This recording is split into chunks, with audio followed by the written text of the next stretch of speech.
what happened? Well, I forgot to print, the little button where it says print on both sides. So I had to run home really quickly. This was about 9 or 8:45 or so. And so I thought, okay, I'm going to drive home, I'm going to go reprint it, but I don't want to get a ticket, right? And that would be hard to explain. So I come out here to the stop sign, and it's all clear coming this way, and I got to turn left. There's just one slow car coming down the road, slowly, and it's going to turn right in here, just like, oh, come on, Del Frazier. Did he see me? I don't know. So he passed, and I go out, and I'm going up Olive Orchard Road, and I'm looking at it. Who's that? I think that's Darrell Williams. I can see his Mennonite beard. So I go running home, get home, print it out. I'm a few minutes late, but here I am. Talking about the road to Emmaus. And last time I was up here was in July, and we talked about Jesus changing the water into wine. And that was his first miracle, and that's kind of when he began his ministry. And now at this passage, we're actually on Easter morning, about 3.5 years later. And a lot has happened in that span of time. Jesus was doing all kinds of miracles, healing people, feeding people with a couple fish and a couple loaves. And he was putting the religious rulers of the day in their place, saying the things that everybody wished that they could have said, but this was the guy doing it. So the people who were following him, you had the 12, and got whittled down 1 to the 11, and then you had also a group of followers that went with him everywhere. They were really pumped up. They really thought this was it, right? This was the Messiah. This was the person who was going to redeem Israel and was going to put everything in its right place. And so 2 of them, there was a bunch of them, but 2 of them were now in a sad state of affairs, right? Because Jesus had been crucified and died, and they realized that the religious rulers, they figured out how to stop a revolution, take out the leader. And that's what they had done. And these two of them were leaving Jerusalem, walking back to Emmaus, probably discussing things, right? What's going on here? They were trying to figure out where they were in this mess, what happened, all their hopes and dreams were dashed. In verse 13, I'm reading out of the New American Standard Version. It's a little bit different than the NIV. And behold, 2 of them were going that very day to a village named Emmaus, which was about 7 miles from Jerusalem. Previously in verse 8, the women had gone to the tomb, had come back, and had reported all they saw. And they said that they reported these things to the 11 and to all the rest. So these 2 who were walking were part of that group of all the rest. They weren't 2 of the 11, but they were in a close group. They knew Jesus. Jesus knew them, right? They'd been hanging out for 3 years or so.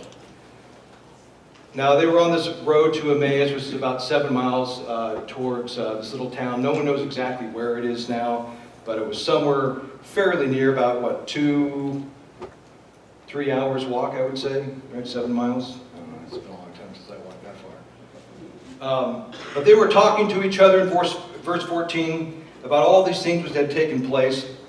And while they were talking and discussing, Jesus himself approached and began traveling with them.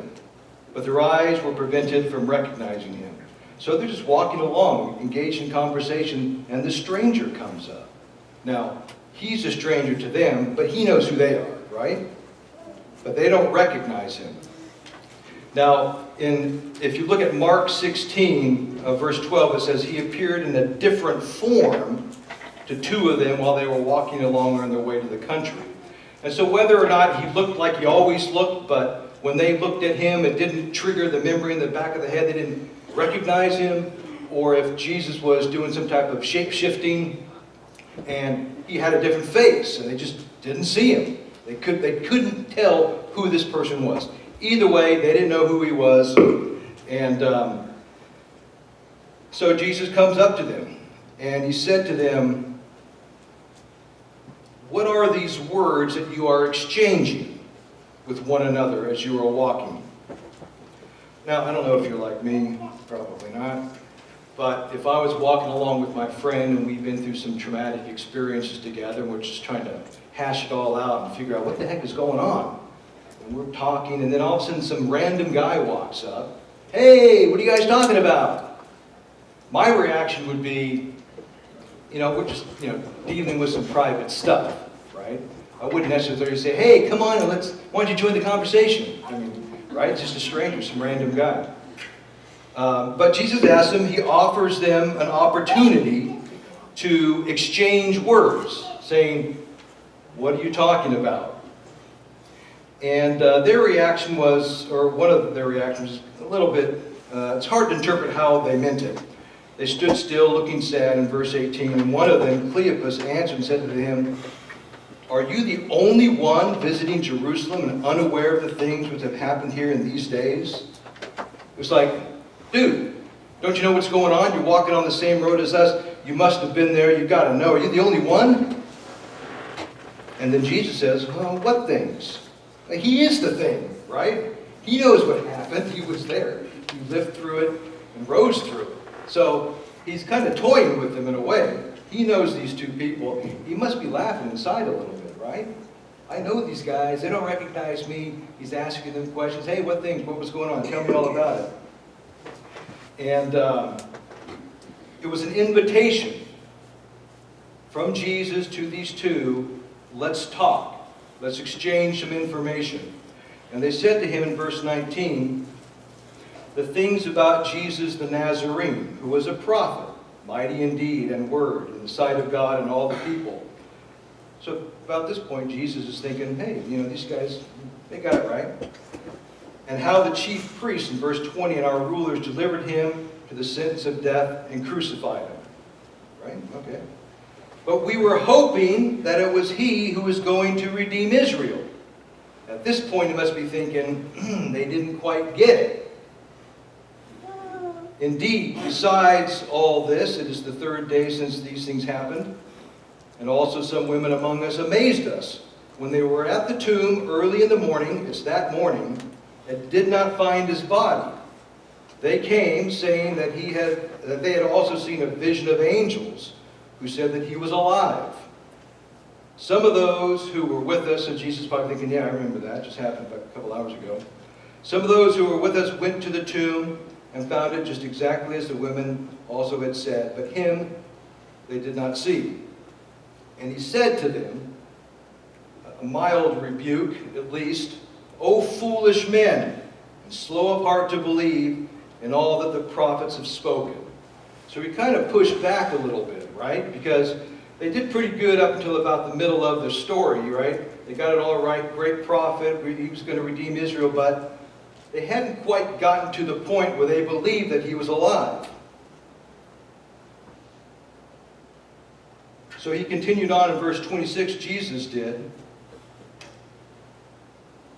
He said, "Was it not necessary for the Christ," so he's speaking about himself in the third person, "to suffer these things and to enter into his glory?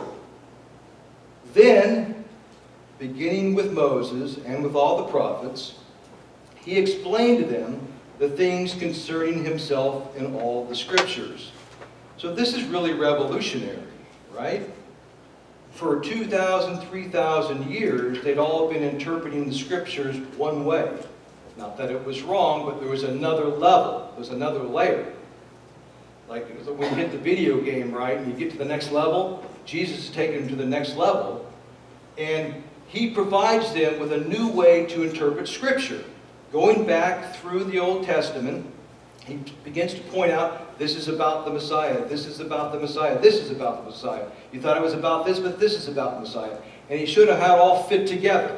It was a revolutionary thing. We just kind of, oh yeah, that's the way you do it. But back then, it was like, wow. So we invited them into a conversation with him, and they reciprocated, and then he gave back with a new way to interpret Scripture.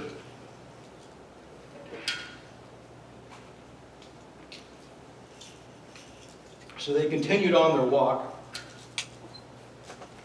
And as they were going along in verse 28, he acted as though he were going farther. If you look at the Greek word, it can be translated as pretended. So he's walking along. I better take this with me.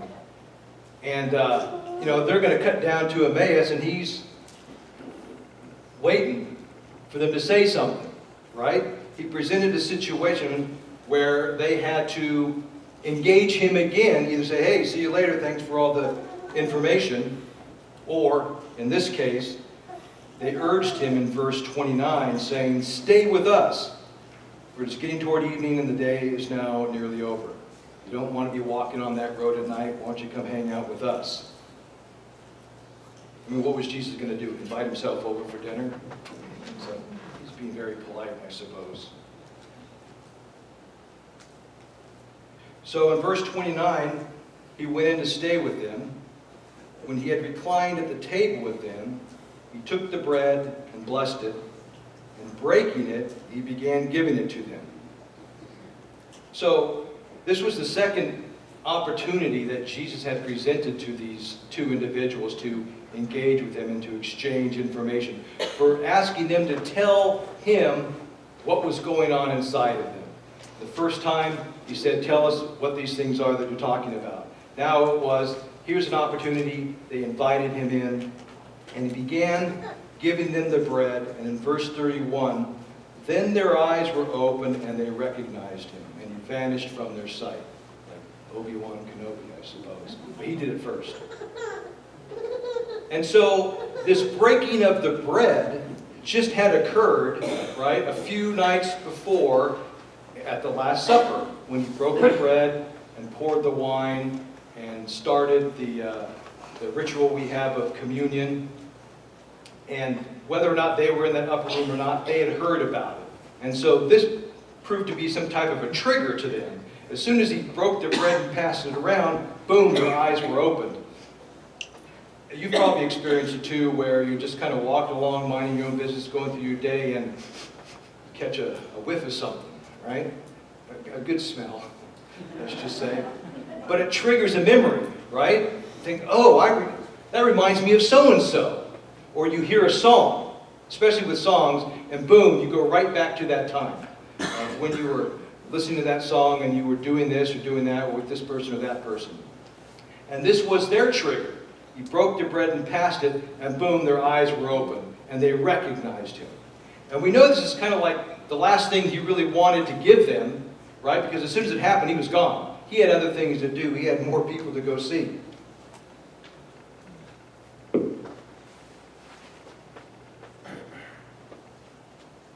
In verse 32, they said to one another, were not our hearts burning within us while he was speaking to us on the road? So they knew something was going on.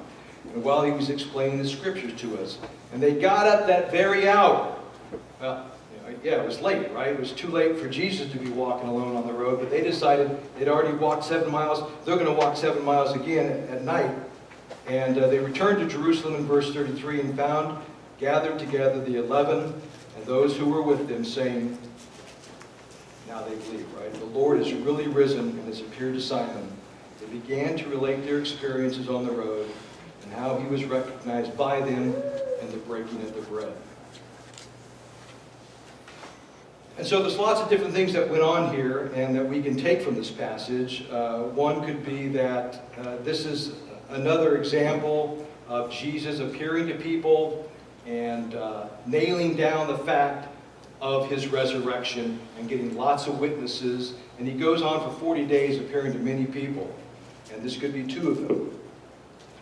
Another meaning of this whole passage is that these 2 were, down in the dumps. They were really depressed. Their dreams had been dashed. And we've all been there where we're kind of in that dark night of the soul. And here's an example where Jesus comes alongside and listens and talks and provides comfort. A third area might be what I call believing is seeing. And at first these 2 didn't really believe that Jesus had risen from the dead. And they couldn't see him. They couldn't recognize him. But once that trigger was pulled, so to speak, boom, they believed, and then they saw, and they recognized. And sometimes that's what it takes in our lives too, right? You got to believe in order to see, instead of seeing is believing. That's kind of awkward. The other thing is that Jesus provided these two individuals with two opportunities to express themselves, and in return they received something, right?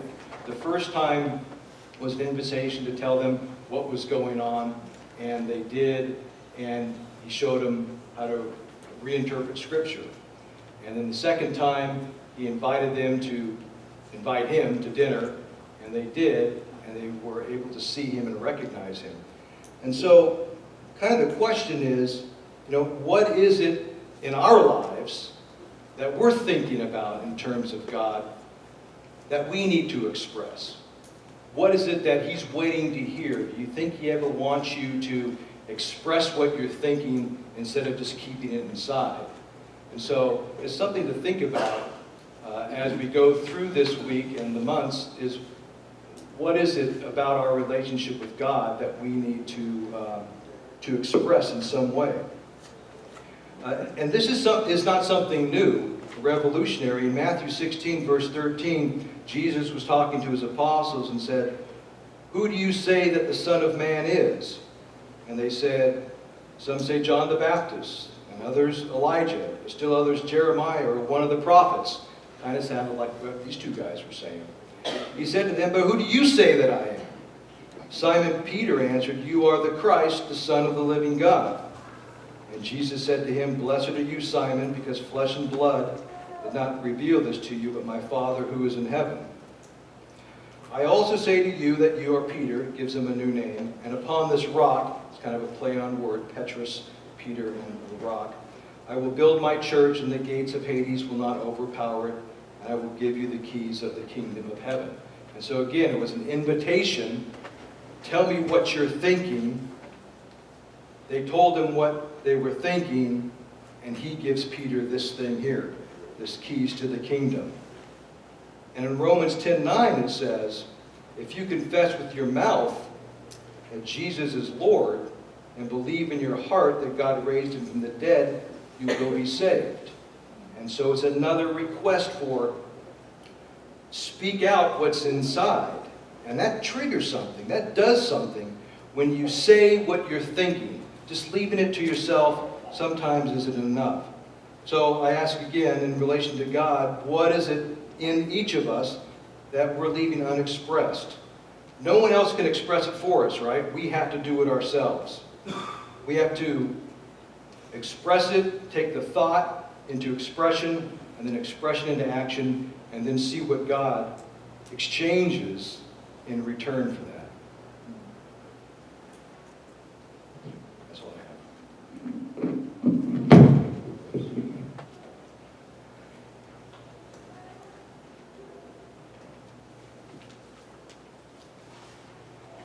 I'm supposed to say? Good.